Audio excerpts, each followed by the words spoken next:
The recaf tastes bitter tonight. More bitter than usual, anyway. The recycled water on Hive World Tertius Prime carries the metallic tang of processed atmosphere, filtered through 1,000,000 lungs before it reaches yours. You sit hunched over data scroll 47,293b, the luminator above your workstation flickering with that irregular pulse that's been getting worse each week. The administratum doesn't replace failing equipment until it fails completely. Efficiency through necessity, they call it. You glance at the chronometer. 3:47 hours, third shift rotation. Around you, the vast data processing chamber hums with the quiet desperation of 1,000 clerks, each bent over their assigned portion of the Imperium's endless bureaucracy. Sound is almost comforting. The whisper of styluses on parchment, the soft click of cogitator keys, the occasional cough or muttered prayer to the Omnissiah when a machine spirit grows temperamental. You've been doing this for 8 years now. 8 years of processing tax assessments, resource allocations, and population censuses. 8 years of being one small, insignificant cog in the vast machine that keeps humanity's greatest civilization functioning. It's not glamorous work, but it's honest work. Important work, even if nobody ever acknowledges it. The knock, when it comes, is wrong. You know every sound in this place. The hurried rap of a messenger bringing new work assignments. The polite double tap of a supervisor checking productivity quotas. The nervous scratching of someone who's made an error and needs help correcting it before the shift ends. This is none of those things. Thud, thud, thud, methodical, patient. Each impact precisely spaced as if whoever stands outside your HAB unit door has all the time in the world. The sound carries through the thin walls with a weight that seems impossible. How can a simple knock feel so heavy? You set down your stylus. Around you, the familiar sounds of the data processing chamber continue, but something has changed. The quality of the silence between the normal sounds has shifted, become more attentive. You realize that Kelvin, whose workstation neighbors yours, has stopped his constant nervous humming. His augmetic eye, which usually blinks in a steady rhythm as it processes data streams, has gone completely still.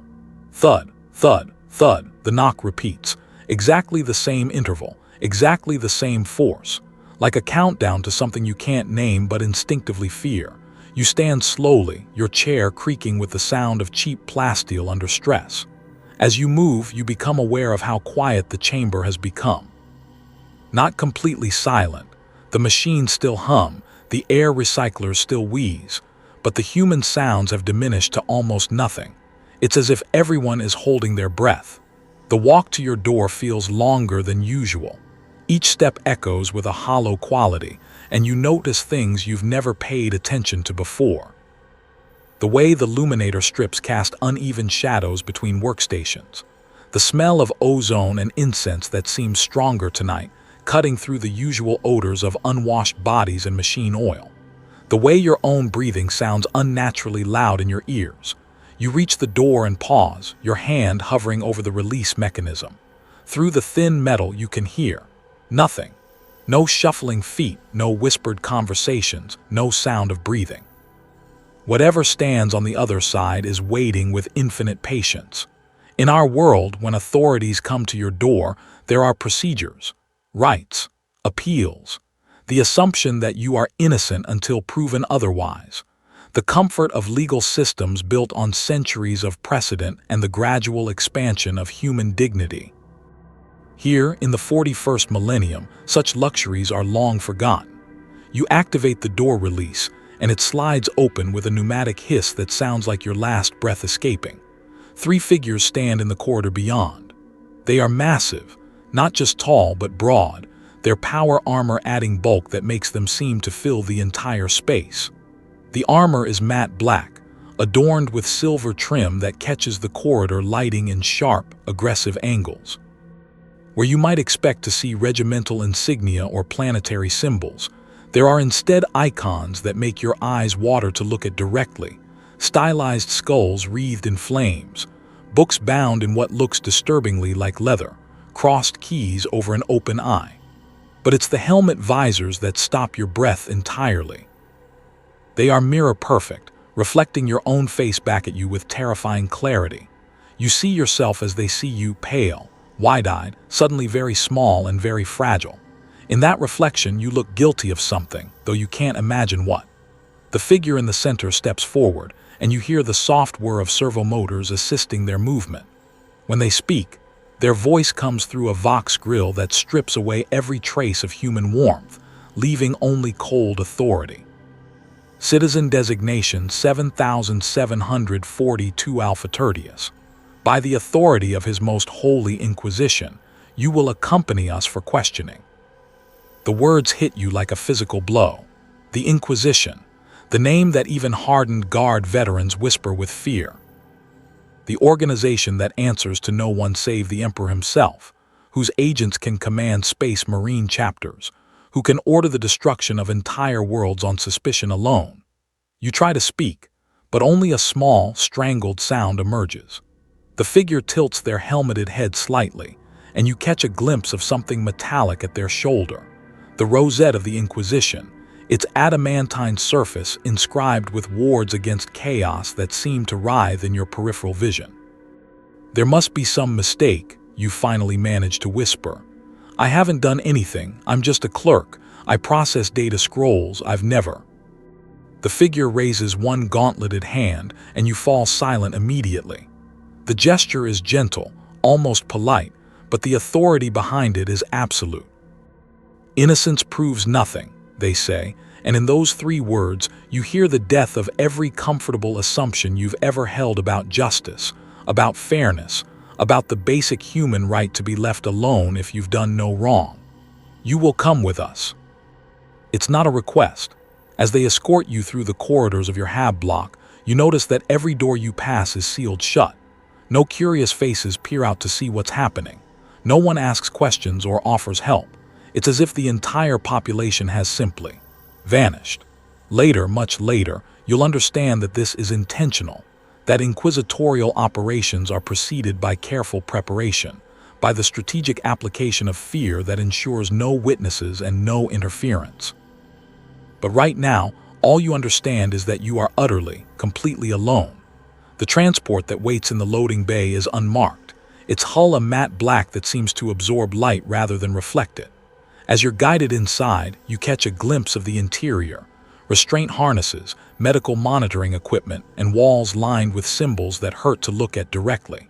This is not a vehicle designed for comfort or dignity.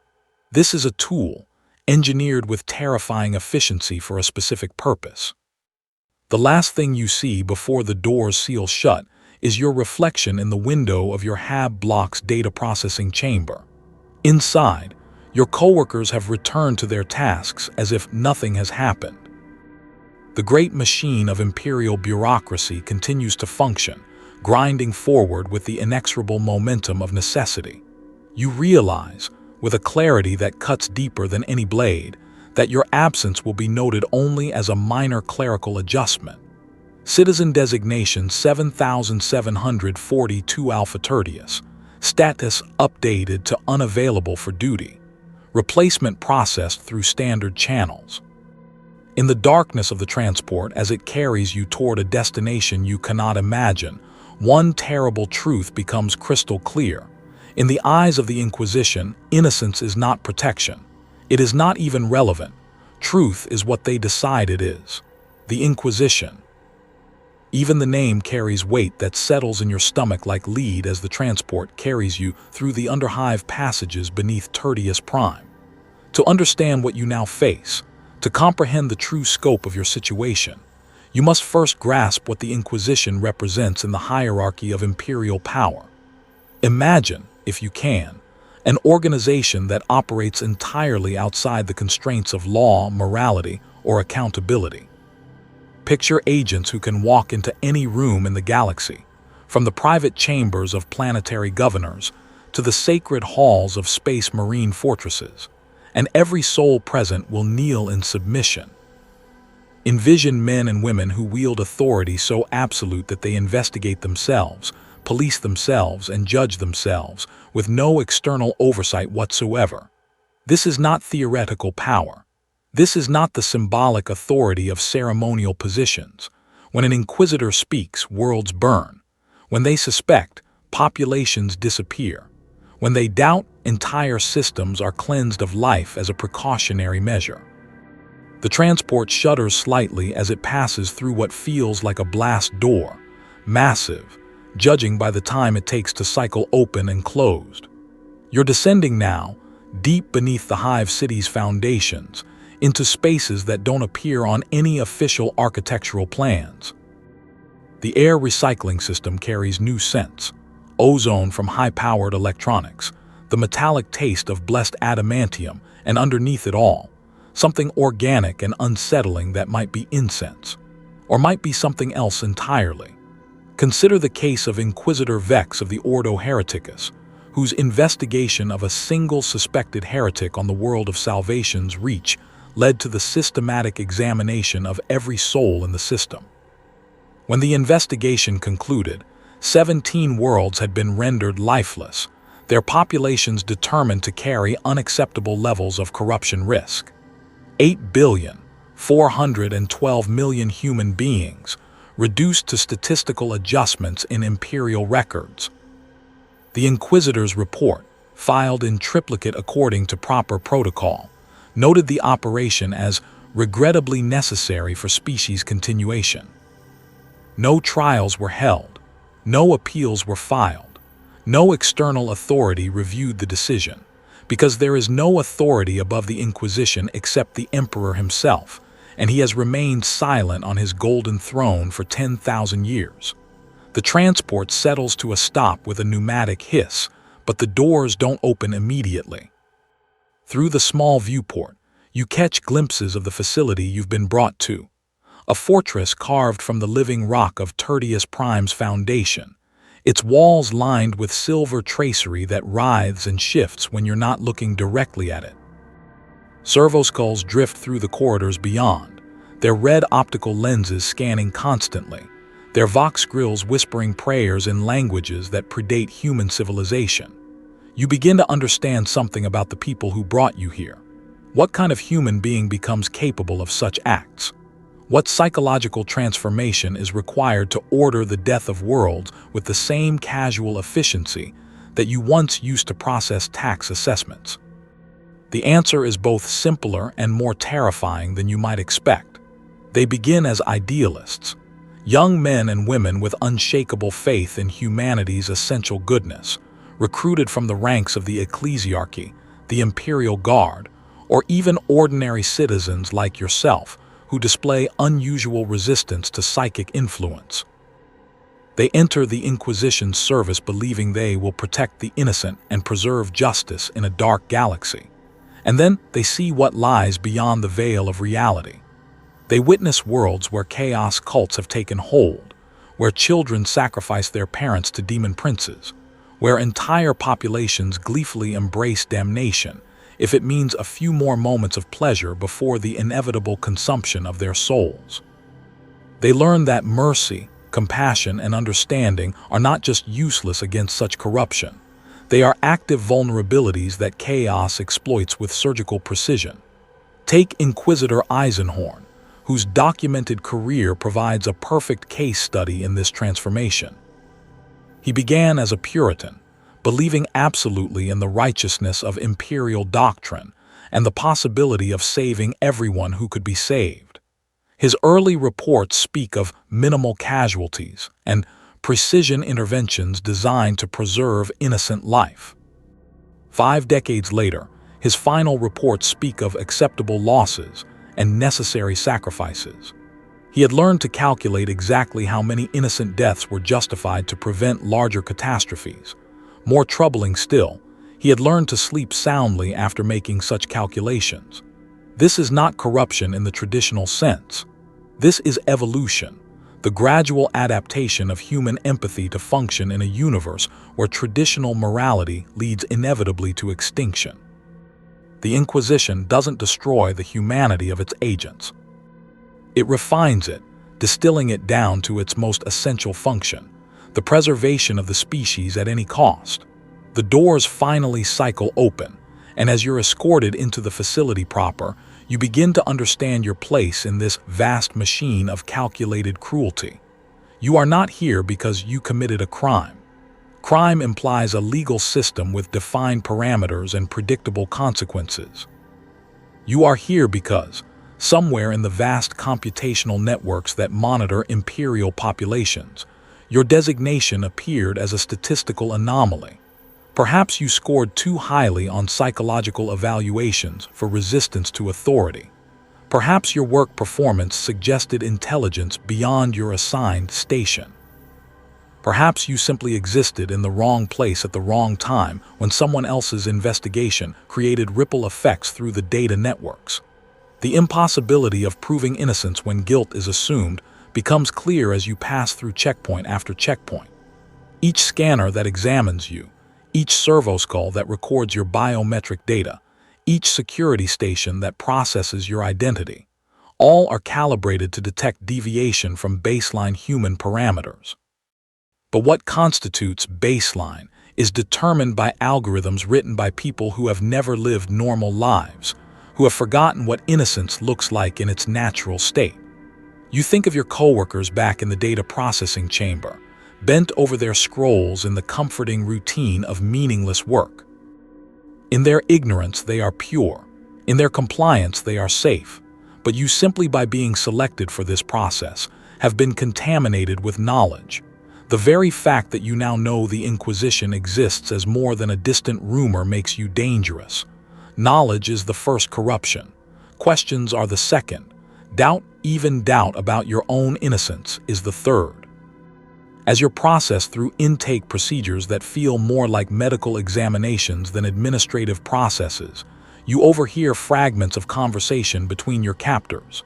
They discuss optimization protocols and truth extraction efficiency ratings with the casual professionalism of technicians calibrating equipment.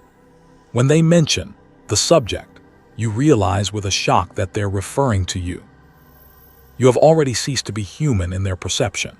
You have become a problem to be solved, a dataset to be analyzed, a resource to be efficiently utilized in service of larger objectives. The mathematical certainty that some innocents must die becomes clear as you're given your housing assignment, cell designation 7742A, which corresponds exactly to your citizen designation.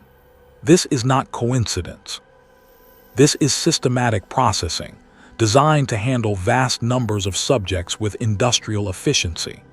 The infrastructure around you represents an investment of resources that could only be justified by consistent, ongoing demand.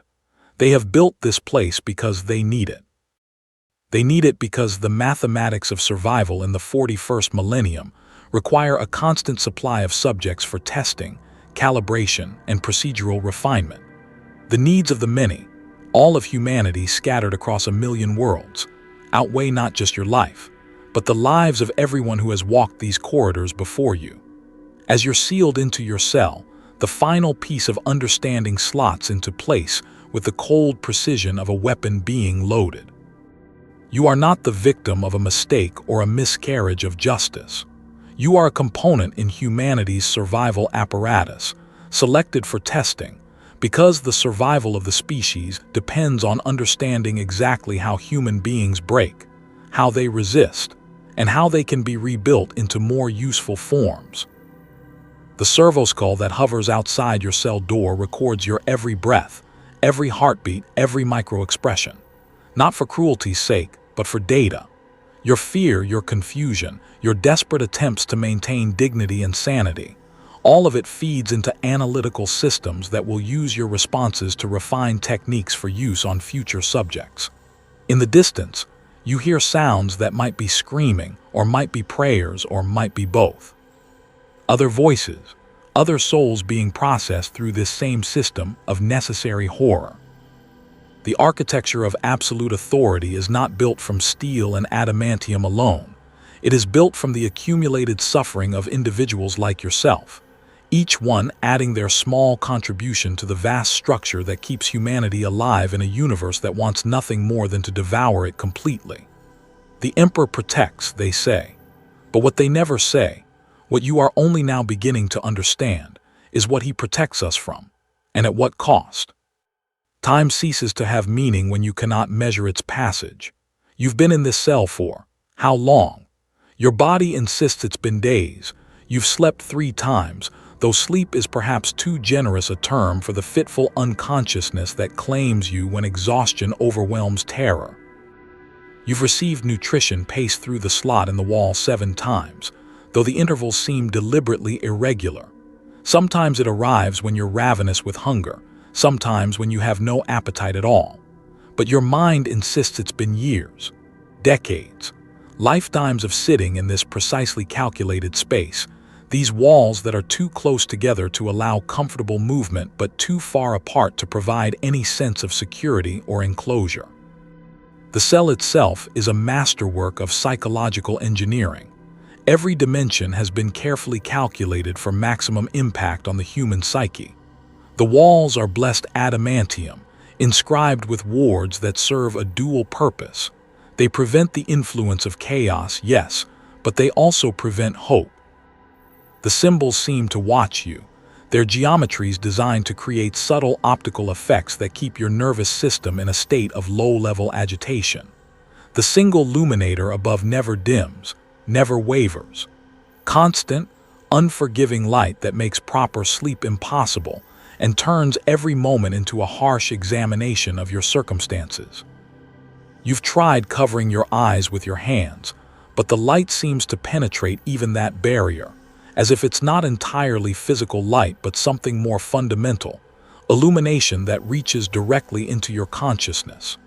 You measure time now by the arrival of the nutrition paste, though you suspect this measurement is intentionally meaningless.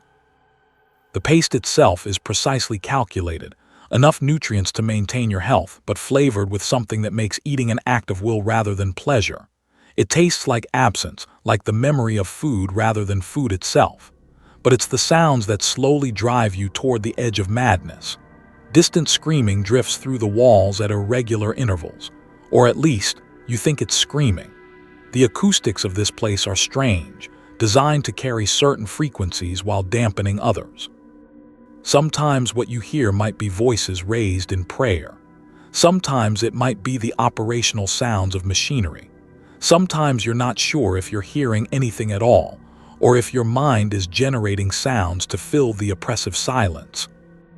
The mechanical breathing of life support systems creates a rhythm that's almost hypnotic, work-click, but just slightly off from a normal human breathing pattern, close enough to be recognizable, different enough to be disturbing.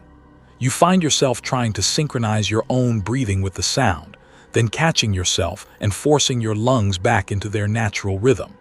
Footsteps echo through the corridors beyond your door with maddening inconsistency. Sometimes they approach with purpose, and you tense for whatever's coming next. Sometimes they stop directly outside your cell, and you hold your breath, waiting.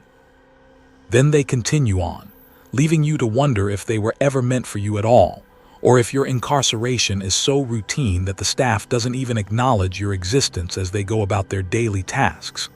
The whispered prayers are perhaps the worst part.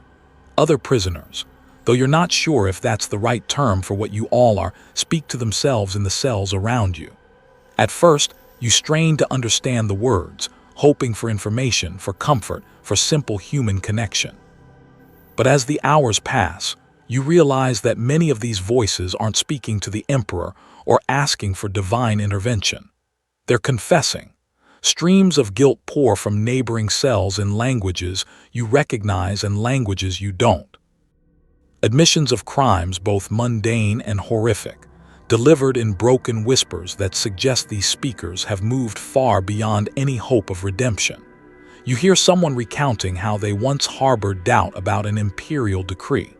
You hear another describing treasonous thoughts they claim to have entertained about planetary governance. Most disturbing of all, you hear voices confessing to things that sound increasingly impossible. Elaborate conspiracies, psychic communications with Xenos, participation in rituals that would require knowledge and resources no ordinary citizen could possess. These confessions continue for hours at a time, delivered with the mechanical precision of people whose minds have been somehow adjusted to operate in this manner. Your own mind begins to follow similar patterns, almost involuntarily.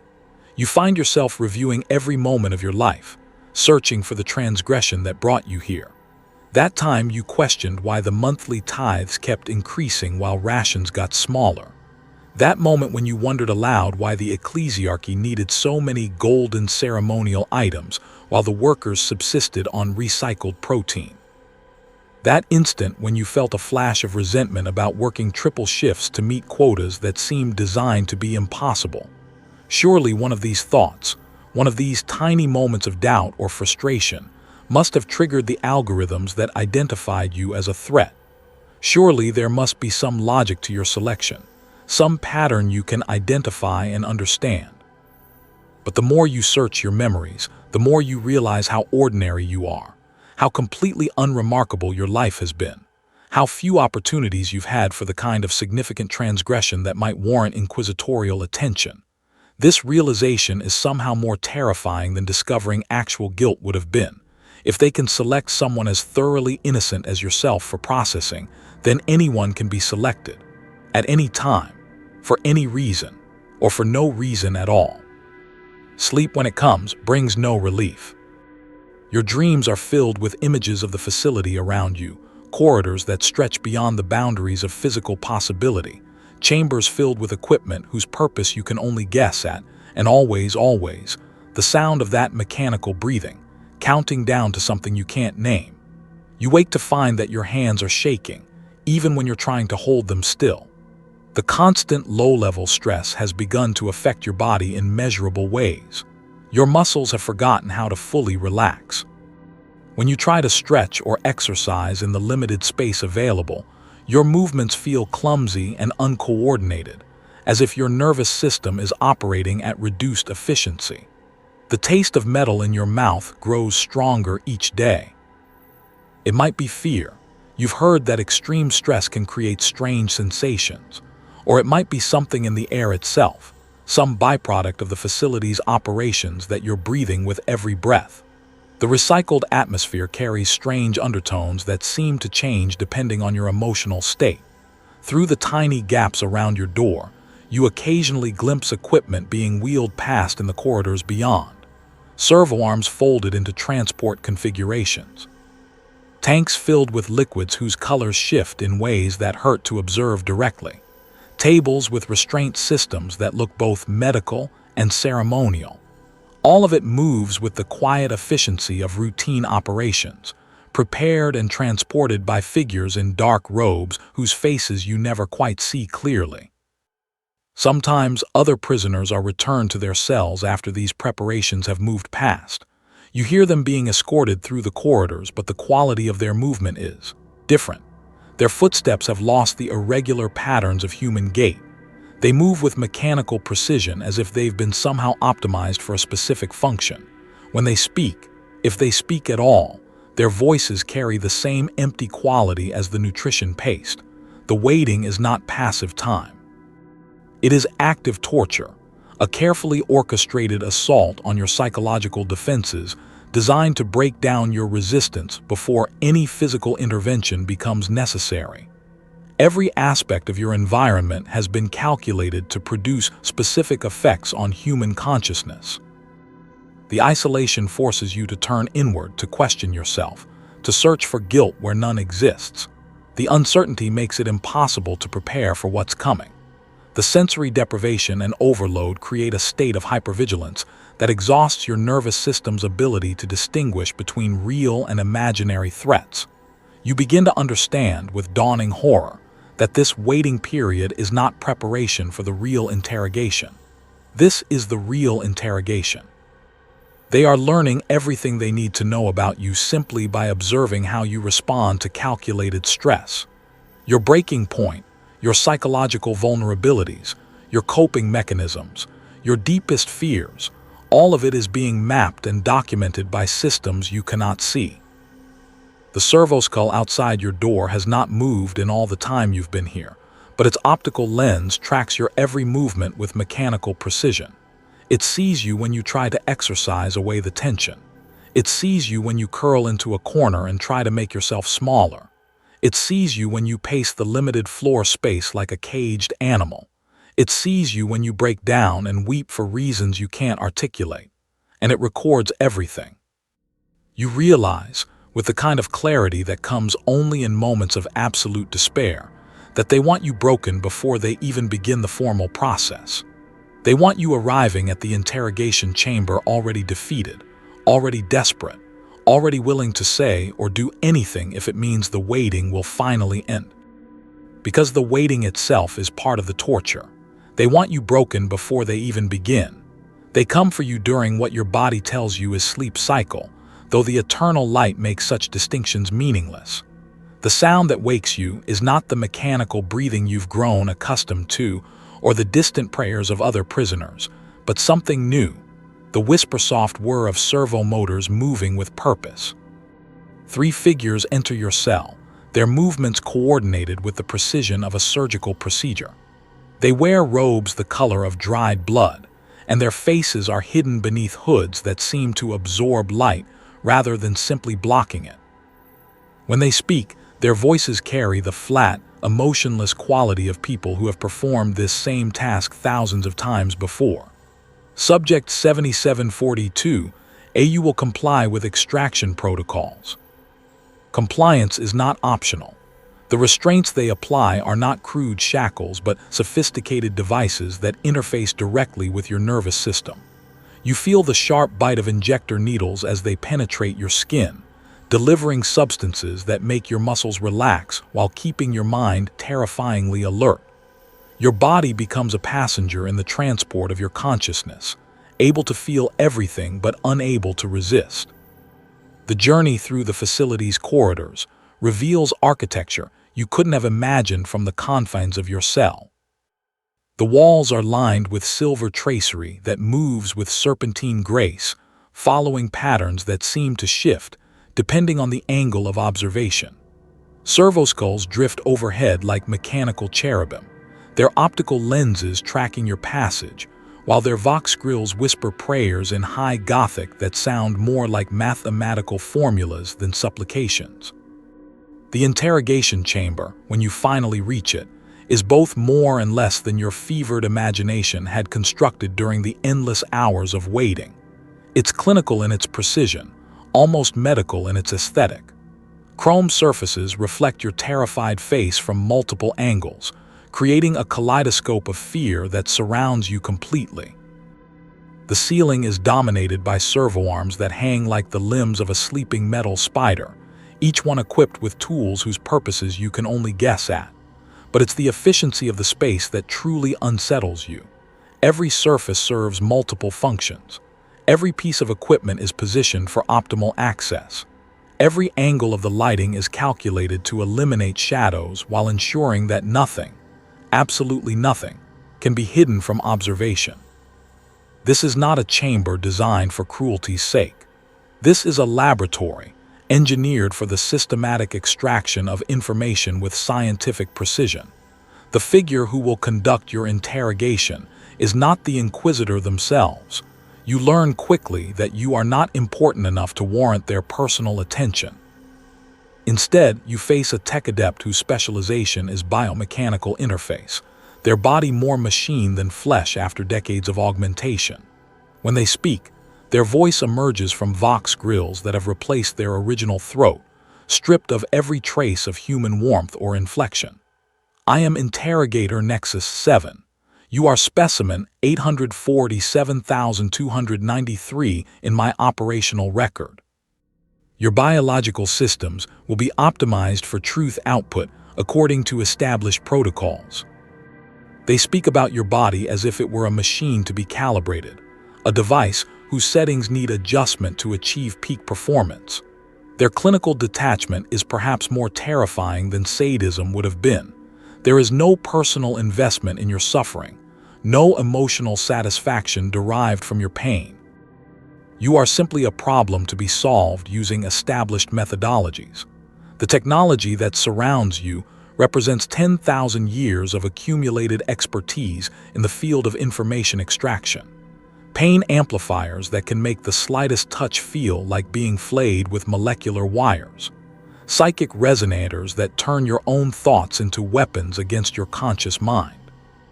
Biologist serums that make lying not just difficult but physically impossible, forcing your vocal cords to produce only truthful statements regardless of what your brain might prefer to say. Nerve stimulators keep you conscious through procedures that should cause immediate shock-induced unconsciousness, maintaining perfect awareness while your body undergoes systematic disassembly.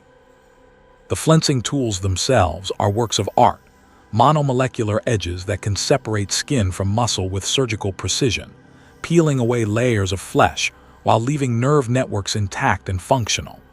The process begins with ritual preparations that feel more like religious ceremony than medical procedure. Benedictions to the emperor, purification of instruments with oils that smell of sanctity and death, invocations of purity that seem to make the air itself heavier with significance. You realize that this is not just interrogation, this is sacred work in the eyes of those who perform it. The first cut is small, almost gentle. A tiny incision along your forearm designed not to inflict damage, but to calibrate their instruments against your specific physiological responses. The pain is immediate and precise, but what disturbs you more is how they measure your reaction. Sensors monitoring your heart rate, brain activity, stress hormone production, and psychic emanations with instruments so sensitive they can detect responses you're not even conscious of experiencing. Baseline established. Nexus 7 announces to the servoskulls that record every moment. Subject exhibits standard human pain response parameters, proceeding with systematic analysis. The questions begin before the real cutting starts, but these are not the questions you expected. They don't ask about crimes you might have committed or treasonous thoughts you might have harbored. Instead, they probe something deeper and more fundamental. Describe your earliest memory of doubt regarding imperial authority. Detail your emotional responses to mandatory prayers during childhood education. Quantify your level of comfort with the concept of necessary sacrifice for species survival. As they work, removing your skin with the methodical precision of a craftsman, you begin to understand that they are not just extracting information about your actions or thoughts. They are mapping your mental architecture, the fundamental structures of belief, doubt, loyalty, and resistance that make up your individual consciousness. Each question is designed to illuminate a different aspect of how your mind processes concepts of authority, obedience, truth, and survival. The physiology of systematic flaying is more complex than you might imagine. The human nervous system responds to skin removal not as a single massive trauma, but as an escalating series of smaller violations. Your body tries desperately to adapt, to find new equilibrium points that can accommodate the damage. But the stimulants coursing through your bloodstream prevent the merciful shutdown of shock, keeping every nerve ending active and reporting. Pain stops being a sensation and becomes your entire reality. There is no you experiencing pain. There is only pain that happens to be occurring in a space that was once occupied by your identity. Your name becomes meaningless sounds. Your memories feel like stories someone else told you about a person you might have known once. What's perhaps most disturbing is how they monitor your psychic emanations while they work. The human mind, when subjected to extreme trauma, sometimes manifests latent psychic abilities. Brief moments of telepathic contact with other subjects undergoing similar procedures, glimpses of the warp bleeding through the boundaries of reality, involuntary precognitive flashes of futures too terrible to contemplate. When these manifestations occur, the interrogator's interest becomes suddenly, intensely focused. Additional equipment is brought into the chamber. Specialists are consulted via Vox Link. Your suffering becomes secondary to the investigation of whatever psychic phenomena your trauma has awakened. Subject demonstrates minor theta-level psychic resonance under extreme duress, Nexus 7 notes. Recommend escalation to Ordo Malleus protocols for enhanced evaluation. You realize that your breaking is not the end goal, it's a byproduct. They are using your suffering as a tool to explore the fundamental nature of human consciousness under stress. How much trauma can the mind endure before it shatters completely? How does extreme pain affect psychic potential? What happens to human identity when the physical boundaries of selfhood are systematically removed? The servoarms work with inhuman precision, each movement calculated to expose new networks of nerves while preserving vital functions. They have perfected the balance between damage and consciousness, maintaining your awareness at exactly the level required for optimal data collection. This is not torture for torture's sake. This is research, conducted with the methodical thoroughness of scientific inquiry. As layers of your flesh are peeled away like the pages of a book, each revealing new chapters of agony, you understand that you are being transformed into something beyond human categories. Not quite alive, not quite dead, but perfectly optimized for a specific function. The production of truth through suffering. The terrible realization that they are enjoying this, not sadistically, but professionally, comes when you notice the efficiency notes being recorded by observing staff. Response time to psychological pressure reduced by 12% through application of targeted flensing to nerve cluster 7 alpha. Recommend adjustment to serum ratios for enhanced compliance during extended procedures. They are not monsters. They are craftsmen practicing their trade with the dedication of artists perfecting their technique. And their medium is human suffering, refined and purified into forms of exquisite precision. Your pain, your terror, your complete dissolution of identity, all of it serves a purpose larger than yourself. Every technique perfected on you will be used to save worlds, to extract information that prevents the fall of entire systems to chaos, to calibrate methods that will preserve humanity's survival across the dark millennium. You are not being destroyed. You are being optimized. And in the depths of your agony, as the boundaries between self and suffering dissolve completely, you begin to understand the horrible efficiency of necessity that drives the Inquisition's work. Truth, you learn, is not something you possess. It is something that you become. Hours pass, or days, or years. Time has become a meaningless concept in the laboratory of your dissolution. The boundary between yourself and the pain has not just blurred, it has ceased to exist entirely. You are no longer experiencing torture. You have become torture itself, a living embodiment of systematic agony refined to its purest essence. Something fundamental shifts in your consciousness during what might be the 3rd day, or the 30th, or the 300th.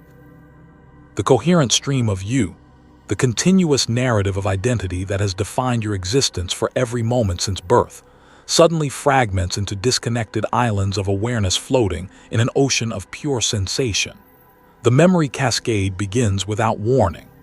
Extreme trauma has unlocked every suppressed memory, every buried experience, every carefully forgotten moment of shame or fear. But these memories don't return as simple recollections. They resurface with the full emotional and sensory impact of lived experience, compressed into your current moment of agony.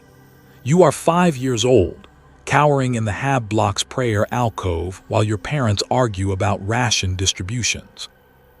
The fear you felt then, the child's terror that the people who protect you might not be able to protect themselves, blazes through your flayed nervous system with the intensity of fresh wounds. You are 12, standing in the Administratum testing center, deliberately giving incorrect answers because you've heard that children who score too highly on aptitude evaluations get taken away for special training and never return to their families. The guilt of choosing ignorance over excellence transforms into physical weight that presses against your exposed nerve clusters. You are 17, working your first shift in the data processing chambers, feeling a flash of resentment when Supervisor Kine announces that mandatory overtime will be extended indefinitely to meet new quotas. That moment of frustration, lasting perhaps 3 seconds in your original life, now expands to fill entire eternities of self-recrimination. Your interrogators guide this psychological avalanche with the skill of master conductors directing a symphony of suffering. Each memory that surfaces is met with precisely calibrated questions designed to extract maximum emotional resonance. They don't just want to know what you did. They want to understand why you did it, how you felt about it, and what alternatives you considered in that moment of choice. Detail the physiological responses you experienced during the moment of resentment toward imperial authority figure kind. Quantify the duration and intensity of treasonous emotional states during childhood education, period 7 alpha. Describe the cognitive processes that led to deliberate deception during aptitude evaluation protocols. The confession spiral begins as a purely defensive mechanism. Surely if you can provide them with something, any transgression, any moment of doubt or disobedience, they will be satisfied and the procedures will end. You begin confessing to things you didn't do, describing crimes you never committed but might have, given different circumstances. Yes, you tell them, you harbored thoughts critical of the planetary governor's resource allocation policies. Yes, you question why the tithes increased while worker rations decreased. Yes, you wondered if the emperor, silent on his golden throne for 10 millennia, might be less actively involved in daily imperial governance than the ecclesiarchy claimed.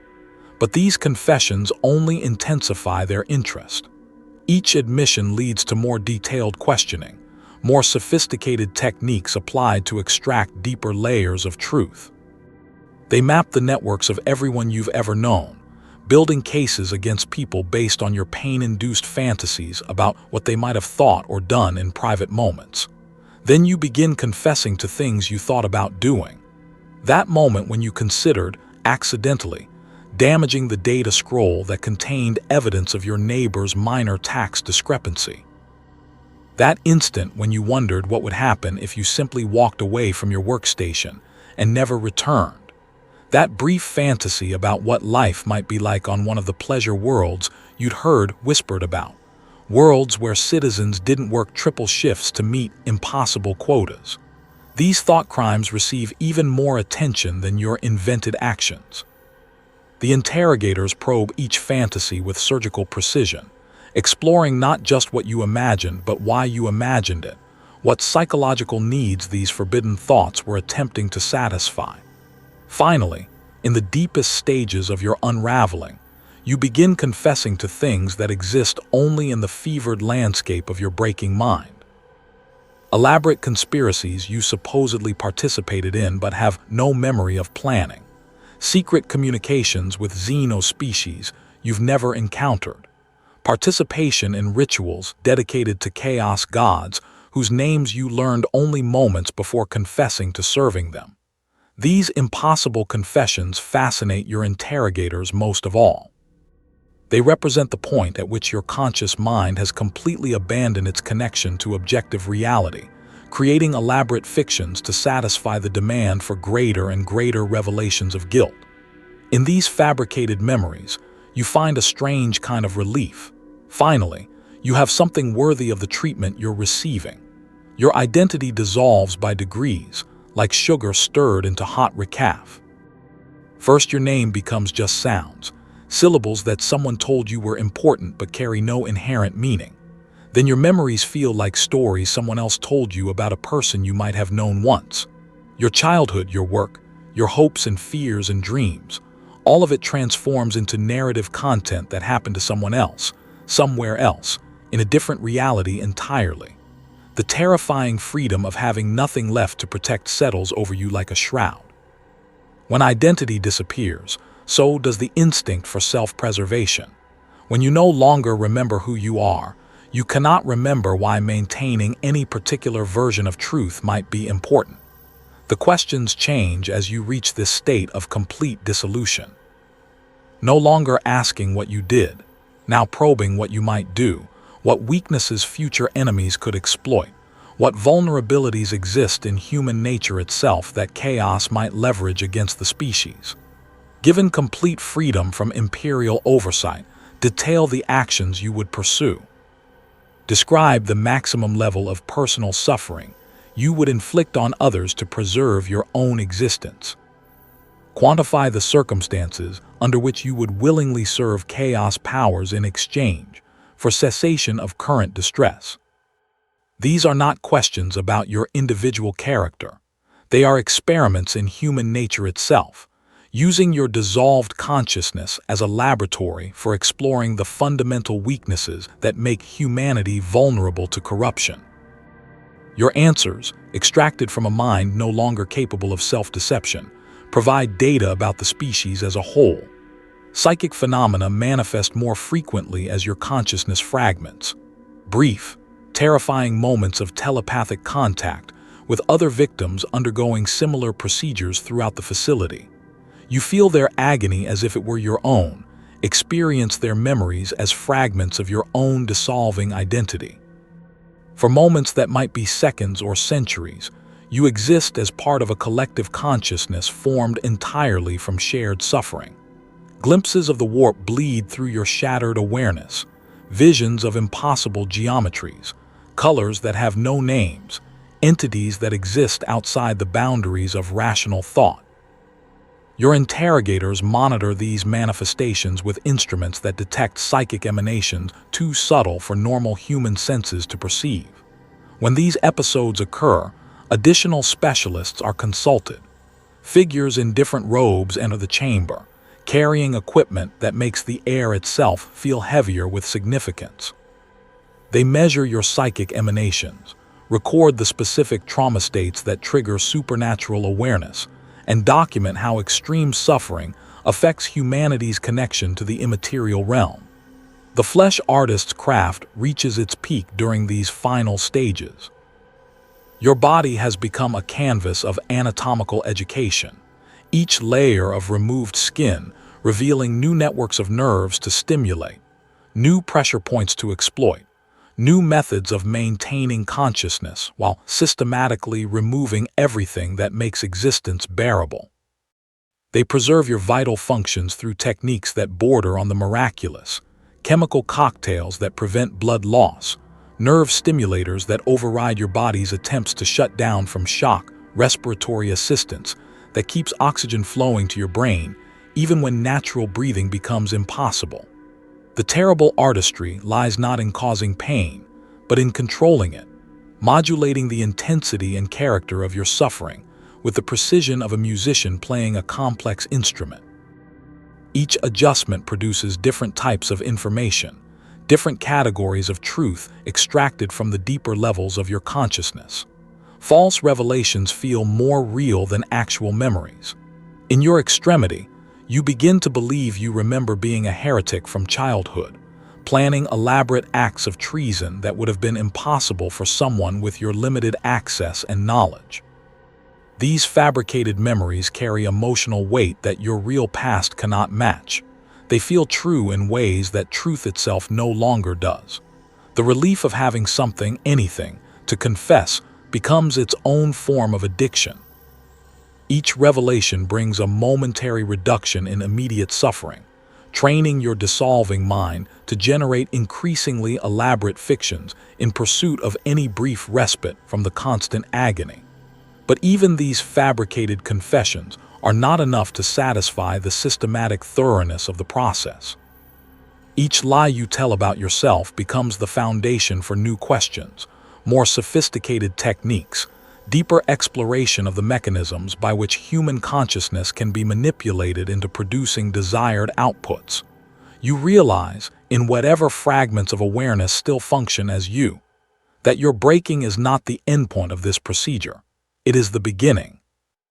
Everything that has happened so far has been preparation for whatever comes next, calibration of your responses to establish baseline parameters for more advanced techniques. The terrible understanding settles over you like cold water. They always knew you were innocent. Your guilt or innocence was never the point. You were selected because you were perfectly, devastatingly ordinary, a representative sample of baseline human consciousness that could be used to test and refine methods for breaking anyone, anywhere, under any circumstances. Your individual suffering is being transformed into universal knowledge about human weakness, converted into techniques that will be used to extract information from actual criminals, genuine heretics, and real enemies of the Imperium. Every technique perfected on your innocent flesh will serve the greater purpose of humanity's survival. In the depths of your dissolution, as the last fragments of coherent identity dissolve into pure sensation, one final truth becomes clear. You are not being destroyed by monsters. You are being optimized by necessity itself, refined into the most efficient possible tool for serving humanity's continued existence in a universe that offers no other choices. The unraveling of your mind is not tragedy. It is evolution, the transformation of individual suffering into species-wide survival advantage. And in the terrible mathematics of the 41st millennium, this equation balances perfectly. Finally, after an eternity of preparation conducted by subordinates and specialists, the Inquisitor themselves enters your chamber. You know immediately that everything before this moment was merely preliminary. The tech adepts, the servo skulls, the systematic flensing, all of it was just preparation for this encounter. The real interrogation begins now. The Inquisitor moves with the fluid grace of someone whose body has been enhanced far beyond baseline human parameters, but it's their presence that truly overwhelms your shattered consciousness. Authority radiates from them like heat from a forge, a palpable force that makes the air itself feel heavier. When they speak, their voice carries harmonics that resonate not just in your ears, but in the deeper structures of your mind. I am Inquisitor Valerius Kine, Ordo Hereticus. You have been prepared adequately for our communion. Communion, not interrogation, not examination, but communion, a word that suggests sharing, connection, mutual understanding achieved through joint experience. The choice of terminology is deliberate and terrifying. Their mind touches yours without warning or permission, a psychic contact so complete and invasive that it makes every physical violation you've endured feel gentle by comparison. They don't just read your memories, they experience them more clearly than you do, viewing your entire life from perspectives you never possessed, understanding motivations you were never consciously aware of having. The violation is absolute. Every private thought, every shameful moment, every secret fear and hidden desire becomes accessible to their examination. But worse than the invasion itself is the gradual realization that they see your memories more accurately than you ever did, perceiving patterns and connections that were invisible to you during the original experiences. Through their psychic touch, you begin to understand what you're truly facing. This is not simply a human being with enhanced authority and advanced training. This is someone who has spent centuries staring into the abyss that lies beneath reality's surface. Someone who has witnessed the true scope of the threats that humanity faces in a universe actively hostile to its continued existence. Their mind carries the weight of knowledge that would drive ordinary humans insane within moments of contact. Images of worlds consumed by chaos, entire populations gleefully embracing damnation, children sacrificing their parents to demon princes for the promise of sensations beyond human comprehension. The systematic corruption that spreads like infection through human communities, turning love into obsession, hope into despair, faith into fanaticism. You understand, finally, what you're truly up against.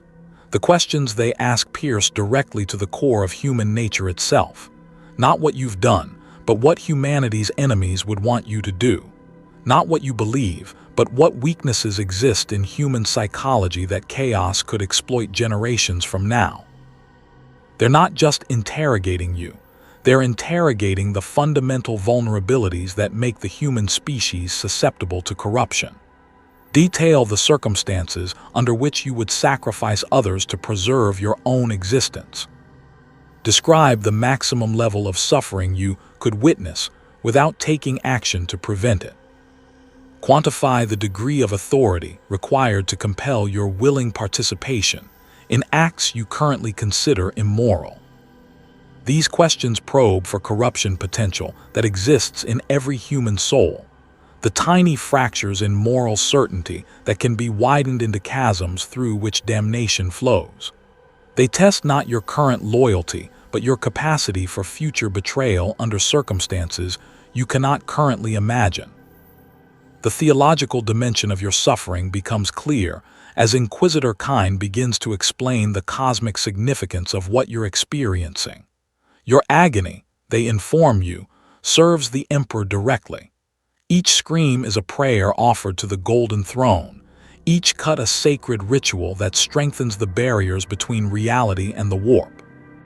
Your pain feeds directly into the psychic networks that sustain the Astronomicon, the great lighthouse that guides humanity's ships through the hell dimension of faster-than-light travel. This is not metaphor or symbolism. This is literal truth verified by 10,000 years of empirical observation. Human suffering, when properly channeled and consecrated, generates psychic energy that can be harvested and directed toward the maintenance of imperial defenses against chaos. Your individual torment contributes to the collective spiritual strength that keeps demons from manifesting in real time across 1 million human worlds.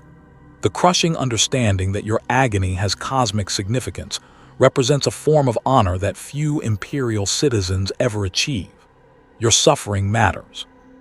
It serves a purpose beyond the merely individual, contributing to the survival of the species in ways that normal human existence never could. The perfect moment arrives when your resistance finally, completely breaks, not just your conscious defiance, but the deeper structural integrity of your personality itself. The instant when truth and lies become indistinguishable because the categories themselves have lost all meaning.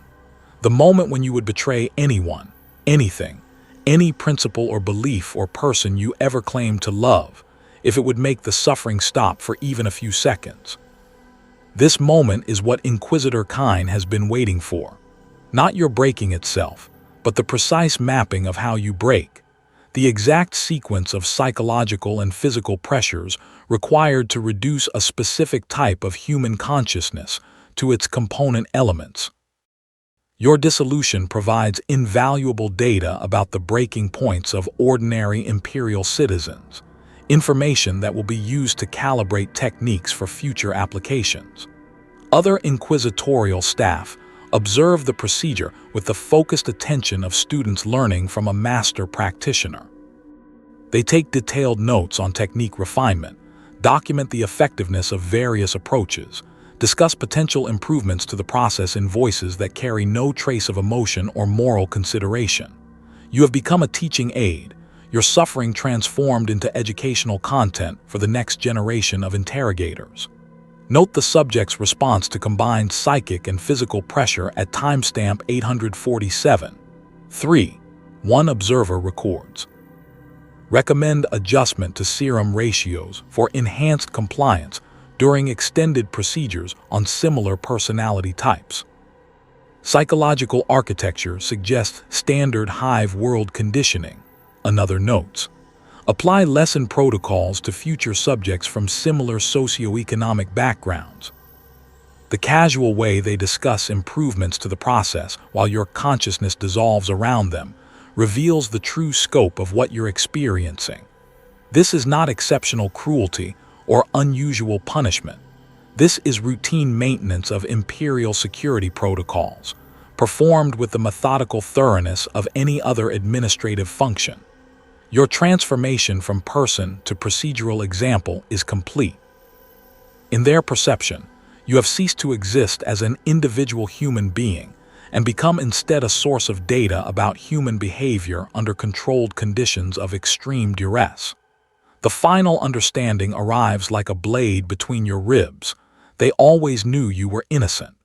Your guilt or innocence was never relevant to your selection for this process. You were chosen because you were perfectly, devastatingly ordinary, a representative sample of baseline imperial citizenship that could be used to establish control parameters for breaking anyone. Your individual innocence makes you more valuable for their purposes, not less. Only by systematically destroying someone who has committed no crimes can they establish accurate baselines for measuring the responses of actual criminals. Your suffering calibrates their instruments of truth extraction, ensuring that when they encounter genuine heretics or traitors, their techniques will function with optimal efficiency. In your extremity, something unprecedented happens, a moment of perfect psychic clarity that cuts through pain, through fear, through the dissolution of everything you thought you knew about reality. For an instant, you see as the Inquisitor sees, understand as they understand, carry the terrible burden of knowledge that drives every decision they make. The vast, cosmic threats that justify these methods become visible to your expanded awareness. Chaos entities that exist outside the normal boundaries of space and time, working with infinite patience to corrupt humanity from within. Entire star systems that have fallen to powers so malevolent that their very existence threatens the fabric of reality itself. The mathematical certainty that without the Inquisition's systematic vigilance, the species would have been extinct millennia ago. You understand the terrible burden of this knowledge, how it transforms every moment of mercy into a potential catastrophe, every act of compassion into a vulnerability that could be exploited by enemies whose cruelty makes imperial methods seem gentle by comparison. The weight of carrying forward the torch of human survival, regardless of the personal cost to the individuals who must bear that responsibility. The gift of insight comes with its own form of damnation.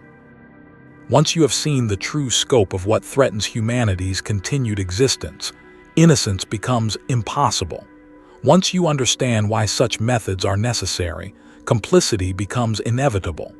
Once you know what the alternatives to imperial tyranny actually look like, gratitude becomes the only rational response. In the depths of your agony, in the moment of your complete dissolution as an individual consciousness, you achieve perfect understanding of the cosmic mathematics that govern existence in the 41st millennium. And in that understanding, you discover the most horrifying truth of all. Given the full knowledge of what threats face humanity, knowing what you know now about the alternatives, understanding the true cost of mercy in a universe actively hostile to human survival, you would make the same choices they have made. In perfect information, there is perfect horror and perfect necessity. In the depths of your agony, as consciousness itself becomes a luxury you can no longer afford, something unprecedented occurs. Your tortured mind achieves a moment of crystalline understanding that cuts through pain, through fear, through every comfortable assumption you ever held about the nature of justice and mercy. It is in this moment of perfect clarity, when your individual identity has been so thoroughly dissolved that objective perception becomes possible, that Inquisitor kind leans close and whispers the truth that no citizen of the Imperium must ever be permitted to know. You are innocent, they say, their words carrying the weight of absolute certainty. You have always been innocent, and that is precisely why you are here. The systematic horror reveals itself with the inexorable logic of mathematical proof. The Inquisition requires a constant supply of provably innocent subjects for a very specific purpose: calibration. Only by breaking the truly blameless can they establish accurate baselines for measuring genuine guilt. Only by systematically destroying those who have committed no crimes can they ensure their techniques function with proper precision when applied to actual heretics and traitors. Your suffering serves as the control group in humanity's greatest experiment, the preservation of species survival through the application of calculated cruelty. Every technique perfected on your innocent flesh will be used to save worlds. Every method refined through your dissolution will extract information that prevents entire systems from falling to chaos. Every lesson learned from your breaking will be applied to genuine enemies of mankind with devastating effectiveness. The mathematical necessity becomes clear as Inquisitor kind shares data you were never meant to comprehend. Imperial population statistics: 847 trillion souls scattered across 1 million worlds, each one a potential vector for corruption that could spread like infection throughout human space. The probability calculations of chaos infiltration spreading unchecked through populations that lack adequate screening. the acceptable casualty rates required to maintain species survival in a universe where mercy is indistinguishable from suicide. Your individual agony, when measured against the potential apocalypse that systematic vigilance prevents, represents the most efficient possible investment of suffering. One innocent destroyed completely provides data that protects billions of other innocents who will never know the service you've provided on their behalf. The cosmic perspective opens before your shattered consciousness like a vast wound in reality itself. You see how the Imperium's survival depends on the precise application of calculated cruelty, not random violence or sadistic excess, but carefully measured doses of necessary horror, applied with surgical precision to achieve maximum protective benefit. Your screams literally power the rituals that keep demons at bay. Your pain feeds directly into the psychic networks that maintain the barriers between real-time and the warp. This is not metaphor. This is not symbolism. This is empirically verified truth, confirmed by 10 millennia of observation and experimentation. Human suffering, when properly channeled and consecrated, generates psychic energy that can be harvested and directed toward the maintenance of species-wide survival infrastructure. The horrible understanding that this represents the most merciful system possible settles over you like a shroud. The alternatives to imperial tyranny are not freedom and justice. They are corruption, damnation, and the eventual consumption of human consciousness by entities whose malevolence exceeds the boundaries of comprehension. Every world that has rejected imperial authority has either fallen to chaos or been devoured by Xeno's powers that view humanity as nothing more than raw material for their own purposes. Inquisitor kind shows you visions drawn from their own memories, worlds consumed by chaos where children gleefully sacrifice their parents to demon princes, entire populations embracing damnation, because it offers brief moments of sensation beyond human comprehension. Systems that fell to Xeno's infiltration, their human populations transformed into raw biological material for alien purposes that defy rational understanding. The mathematical certainty that without the Inquisition's vigilance, humanity would have been extinct thousands of years ago. The weight of knowing that every moment of mercy could doom billions becomes palpable as these visions cascade through your consciousness. How do you maintain compassion when you've seen what compassion enables? How do you preserve human values when human survival requires their systematic abandonment? How do you carry forward the torch of civilization when civilization itself demands acts that civilization should rightfully condemn? This is the burden that Inquisitor kind and their colleagues bear, the crushing responsibility of sacrificing their own humanity to preserve everyone else's. They suffer more than their victims because they retain the capacity to remember what they've chosen to become and why that transformation was necessary. They carry the weight of every innocent they've destroyed, not as guilt but as obligation, each death a debt that must be repaid through the salvation of countless others. Your role in this vast machine of calculated necessity becomes perfectly clear. You are not a victim. You are a component in humanity's survival apparatus. Your pain has been precisely calculated to yield maximum protective benefit per unit of suffering invested. The flaying of your flesh maps directly to the salvation of worlds whose names you'll never know, whose populations will never understand the service you've provided on their behalf. Your individual extinction serves the species' continuation with an efficiency that approaches mathematical beauty. One consciousness dissolved completely generates data that protects millions of other consciousnesses from dissolution. One identity sacrificed provides techniques that preserve countless other identities. One soul offered up in service preserves the conditions under which souls can continue to exist. Even in your destroyed state, perhaps because of your destroyed state, they offer you a choice that carries genuine weight. You can embrace your role in this cosmic necessity, finding meaning in suffering that serves purposes beyond individual comprehension. Or you can cling to the comfortable lie of individual justice, maintaining the illusion that your personal fate should matter more than species survival. Either way, the process continues. Either way, your dissolution serves its intended function. But one path offers the possibility that your suffering means something beyond mere random cruelty, that your sacrifice contributes to a purpose worthy of the price you've paid. The moment of choice arrives with the weight of eternity behind it.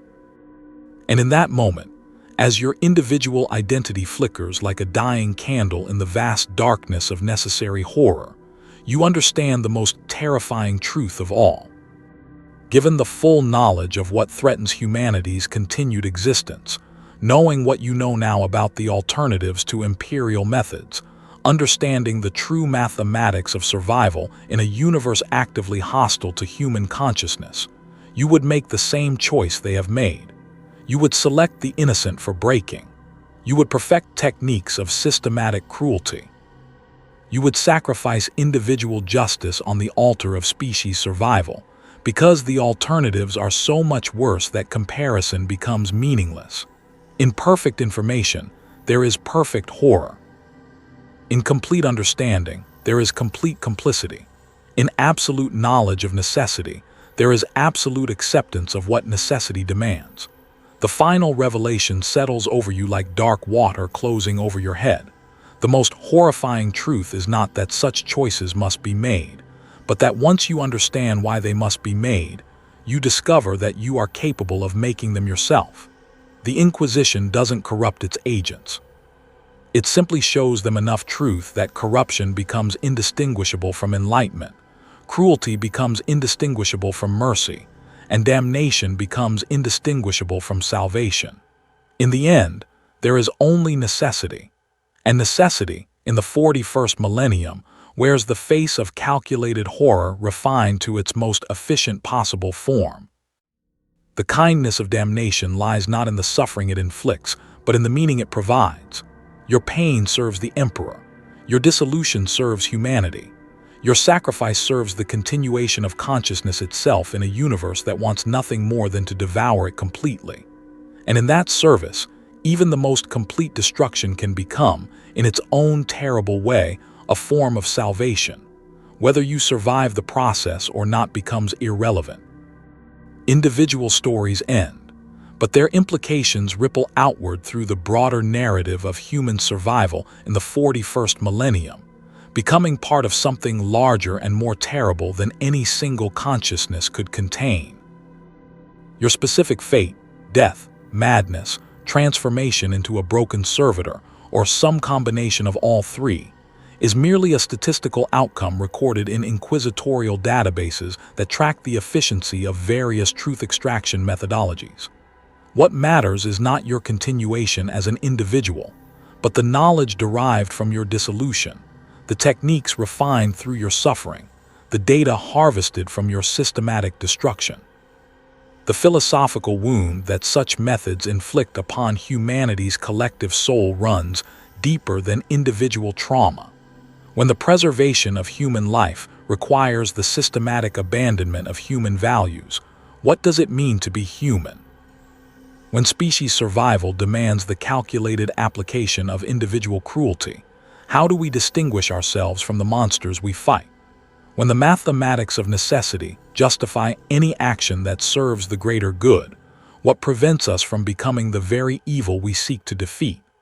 These questions have no comfortable answers because comfort itself is a luxury that the 41st millennium cannot afford. The necessity of such methods changes the fundamental nature of human civilization, transforming it from a system designed to serve individual flourishing into a machine optimized for species continuation regardless of individual cost. Systematic cruelty becomes indistinguishable from systematic mercy when the alternative is universal extinction. The question of whether a species that requires such methods deserves to survive confronts every inquisitor during the quiet moments between operations, when they review the data extracted from innocent subjects and calculate how many worlds those techniques might save. But this question is always accompanied by its inevitable counter. What alternative system could ensure survival against threats that view human compassion as exploitable weakness? Every philosophical system that prioritizes individual rights and dignity has been tested against the realities of the 41st millennium. Every attempt to maintain pre-age of strife human values has resulted in planetary extinction when those worlds encountered chaos, corruption, Xenos infiltration, or any of the 1,000 other threats that prey upon human weakness. The Inquisition's methods are not aberrations of imperial justice. They are its purest expression, refined through 10 millennia of trial and error into the most efficient possible form. Inquisitor kind carries forward the knowledge gained from your destruction with the systematic thoroughness of a craftsman perfecting their art. Your pain becomes doctrine, encoded in training manuals that will be studied by future generations of interrogators. Your breaking becomes procedure, transformed into standardized protocols that can be applied to similar subjects under comparable circumstances. The terrible efficiency with which your suffering has been converted into salvation demonstrates the cold mathematics of survival in a universe that offers no other choices. This single interrogation connects to the Imperium's survival across 10,000 years through pathways of cause and effect that stretch beyond individual comprehension. The techniques refined on your innocent flesh will extract information that prevents chaos cults from taking hold on distant worlds. The data derived from your dissolution will calibrate methods that identify heretical infiltration before it spreads beyond containable limits. Your sacrifice contributes to a vast network of systematic vigilance that maintains the conditions under which human consciousness can continue to exist. Individual justice becomes impossible when species extinction is the alternative. When every moment of mercy might doom billions, when every act of compassion could enable apocalyptic corruption, when every choice to preserve individual dignity might result in universal damnation, the very concept of justice must be redefined to serve larger purposes than personal fairness. The horrible understanding that this represents the best of all possible worlds, given the alternatives, settles over human civilization like a permanent shadow. Not because imperial methods are good in any absolute sense, but because every alternative system that has been attempted has resulted in outcomes so much worse that comparison becomes meaningless. The tyranny you've experienced is not evil. It is the absence of greater evil, maintained through constant vigilance and systematic sacrifice. Even questioning this system might constitute heretical thinking, because doubt about necessity undermines the certainty required to perform necessary actions. The moment an inquisitor begins to question whether such methods are justified, they lose the psychological capacity to apply those methods with optimal efficiency. Doubt becomes a form of corruption that spreads through operational effectiveness, reducing the precision with which human survival is maintained.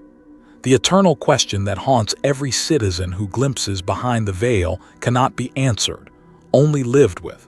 What does it mean to be human when humanity's survival requires the systematic abandonment of human values? Is the preservation of human life worth the cost of human dignity? Can consciousness that maintains itself through the calculated destruction of other consciousness still claim moral legitimacy? These questions have no resolution because resolution itself would constitute a luxury that survival cannot afford.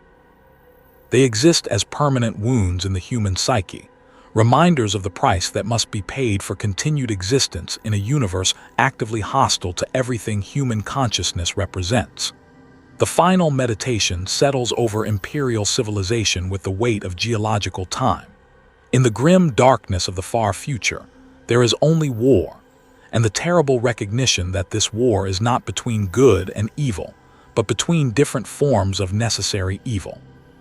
The choice is not between justice and injustice, but between the calculated application of limited injustice and the unlimited injustice that would result from the species' extinction. The Inquisition's methods are not aberrations that can be reformed or corrupted practices that can be purified. They are the logical endpoints of human survival instinct, refined through 10 millennia of exposure to threats that exceed the boundaries of moral philosophy.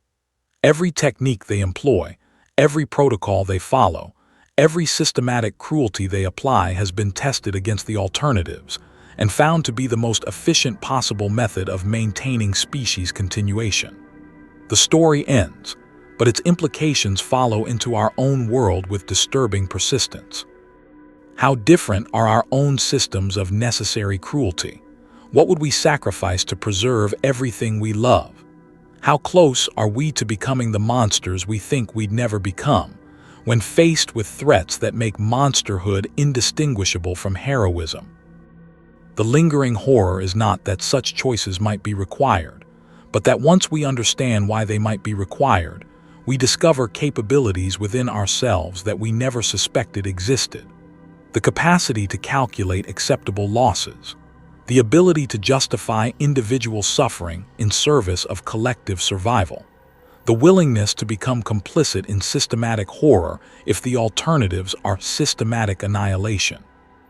In the final image, Inquisitor kind sits alone in their private chamber, reviewing the data extracted from your suffering by the light of a single luminator. In their eyes, not satisfaction, not cruelty, but the terrible weight of carrying forward the torch of human survival, no matter the cost.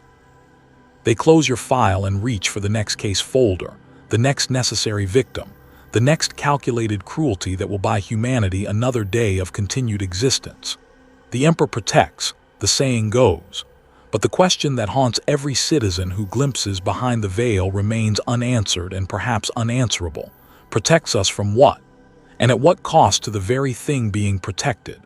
In the mathematics of the 41st millennium, every equation balances perfectly.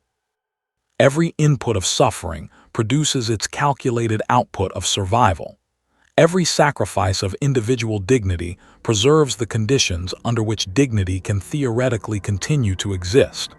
Whether this represents salvation or damnation becomes a distinction without difference. There is only necessity, refined to its purest possible form and applied with the systematic thoroughness that 10,000 years of experience has proven most effective. The Emperor protects, the Inquisition serves, humanity continues.